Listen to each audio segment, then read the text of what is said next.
Hello everyone. Today we'll discuss about a very interesting topic that what has preserved the Ellora caves for 1500 years. इसका answer भी बहुत unique और interesting है कि lime, clay और तीसरा कौन सा क्यूरियस इंग्रेडिएंट है जिसने इस यूनेस्को वर्ल्ड हेरिटेज साइट को अभी तक प्रिजर्व करके रखा है। तो इसका आंसर है कैनबिस। यस, कैनबिस या जिसे हम हेम्प भी बोलते हैं। साइंटिस्ट के अकॉर्डिंग इस कैनबिस ने अभी तक एलोरा केव्स को प्रिजर्व करके रखा है। ये केस स्टडी हुई थी एक, जहां पे राजदेव सिंह और मिलिंद एम सरदेसाई ने 2016 में इसके बारे में स्टडी किया और उन्हें ये पता चला कि a mixture of 10% of hemp and clay and lime has preserve this Ellora architecture. तो इसके बारे में बात हो रही है कि क्या हेम्प एक सस्टेनेबल आर्किटेक्चर का मीन्स बन सकता है। क्या प्रॉपर्टीज हैं कैनबिस की, ये हम देख लेते हैं। जो कैनबिस होता है इसका फाइबर ज्यादा क्वालिटी में बेटर और ड्यूरेबल होता है as compare to other fibres. इसकी जो स्टिकी प्रॉपर्टी होती है, it is the best binder. ये अच्छे से बाइंड हो जाती है, फर्म हो जाती है और कुछ इस टाइप की हेम्प्रेड ब्लॉक्स बना सकते हैं जो कि कंस्ट्रक्शन में यूज हो सकती है।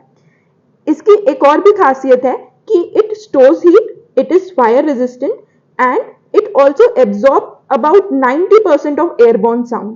तो इस क्वालिटी की वजह से यहाँ पे इस एलोरा केव्स में मॉन्क्स भी आकर मेडिटेट करते थे। अगर हम यहाँ पे इंडिया की बात करें तो सिर्फ उत्तराखंड ही है एक ऐसा स्टेट जिसने commercial cultivation of industrial hemp को अलाउ कर रखा है। तो इसका कुछ फ्यूचर देख लेते हैं।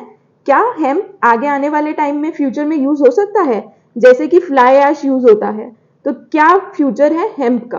तो सबसे पहले हमें पता है कि इसके कुछ और यूजेस भी होते हैं।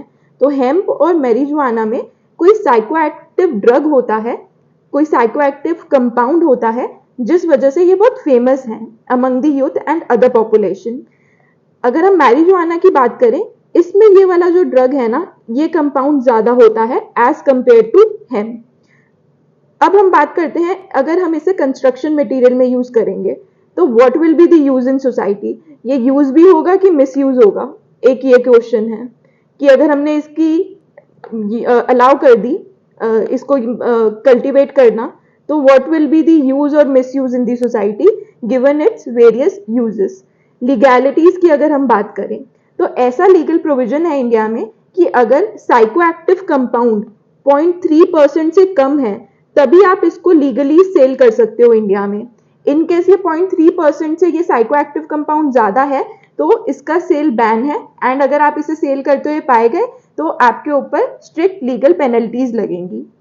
अगर हम इंग्लैंड की बात करें, इंग्लैंड में ये कंस्ट्रक्शन मटेरियल में यूज हुआ। जिन लोगों ने इस मटेरियल में कंस्ट्रक्शन मटेरियल में यूज किया, उन्होंने एक बुक रिलीज की और बोला कि ये बहुत ही अच्छा कंस्ट्रक्शन मटेरियल है क्योंकि इसकी लो टेक्नोलॉजी है, बहुत हाई फाई टेक्नोलॉजी नहीं चाहिए। हमने देखा ये हेम्प्रेड ब्लॉक्स हैं, ये कुछ मिक्सचर करके इजीली बन जाते हैं और ये कंस्ट्रक्शन मटेरियल में इजीली यूज हो सकते हैं। और ऐसा भी इस बुक में कहा गया कि it absorb CO2 quickly as compare to wood. तो ये एक अच्छा कार्बन सिक्वेस्टर मेथड भी हो जाएगा। ठीक है, तो दिस इज फॉर टुडे। ये हेम्प के बारे में और क्या इसका कंस्ट्रक्शन फ्यूचर है, क्या ये सोसाइटी में आगे यूज हो सकता है या नहीं, उस बारे में हमने ये डिस्कस किया। इनकेस आपको कुछ भी और डाउट है या कुछ भी आपको स्टडी रिलेटेड कुछ मटेरियल चाहिए तो नीचे टेलीग्राम चैनल का लिंक है, आप प्लीज उस चैनल को ज्वाइन करिए, आपकी सारी क्वेरीज वहां पे सॉल्व हो जाएंगी। Thank you so much.